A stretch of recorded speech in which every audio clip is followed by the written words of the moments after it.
Fix my hair. Hi, everybody. This is Michelle Higdon from It's a Teacher Thing, from Tales of a Sixth Grade Teacher, and I am back with another installment of the Vivlio Cafe.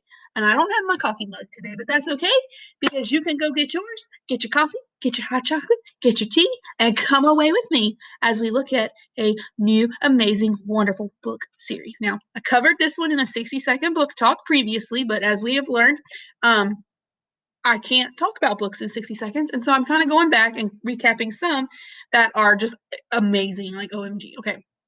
So today, what I have for you is a series. It's amazing. You're going to love it. It is called Spirit Animals. Okay. If you're into fantasy, animals, fighting, good versus evil, that whole thing, you're gonna be interested in this series. Each book is written by a different, well-known middle grade young adult author. So you know how I feel about Brandon Mull. That's my man from the Fablehaven series, and Dragon Watch, and Candy Shop Wars, and Five Kingdoms, and Beyonders, and everything else. And he starts off this series with a bang. Okay, so basically, in the land of Erdis, when you turn 11, you drink what's called the nectar of Ninani. And if you are so chosen, you bond to a spirit animal. So this animal, lynx, cheetah, um, jackal, wolverine, whatever, they pop out of nowhere and they're bonded to you. And they can enhance your senses. This one chick, she's got a salamander, she can shoot fireballs, and they protect you. And then they go into it like a tattoo on your arm or your chest or your waist or your shoulder. It's called their dormant state. And that's where they go when like you're traveling or whatever. And so these four kids, Connor, Mylan, Rollin, and Abaca, they summon who are called the four fallen great beasts. So the country of Erdis has 15 great beasts that like protect the country, whatever. And their summoning of these four fallen indicate that the bad guy, who is called the Devourer, hello, clearly not a good dude, has come back and is trying to take over the world.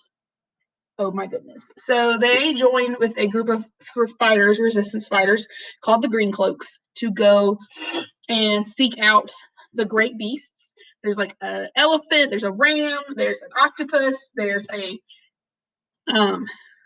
elk, a polar bear. I mean, they're like huge. Like they're like, think of a polar bear in a zoo times like 4. It's that big. And they have to recover these animals' talismans, which give them powers, in order to fight back and save the world. And it's tough along the way. There's betrayal, there's death, which is not good. It's a real story in the sense that not everyone is going to make it out. And there's plot twists. Like there's one person betrays them, and you're going to be like, I did not see that coming, for reals. And it's just there's loss, there's and then another person betrays them, and you're like, I didn't see that coming either. It's like, and then you're like, I should have seen that coming. You're like an arrow when Merlin, he always breaks into their lair, and you're like, dude, this happened like 18 times now. Fix your doors. Eventually, but why aren't y'all like, prepared for betrayal?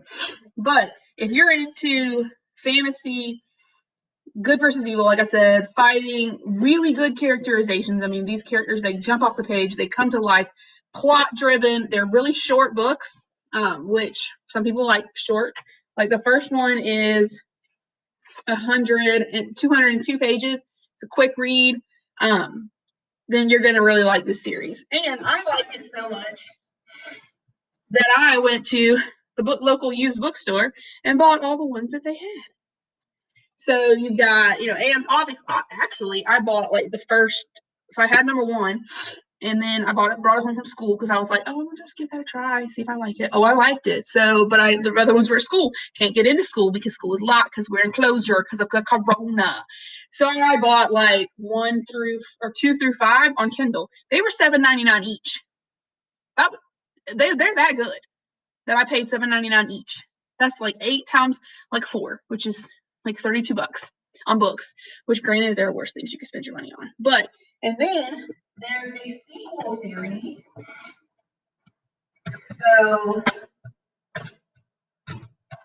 there's a sequel series called Spirit Animals Fall of the Beasts, and it features the same four characters, but in a new adventure with new people, little creepy wormy dudes who like called the Mini, and they they live underground, which is just creepy in and of itself.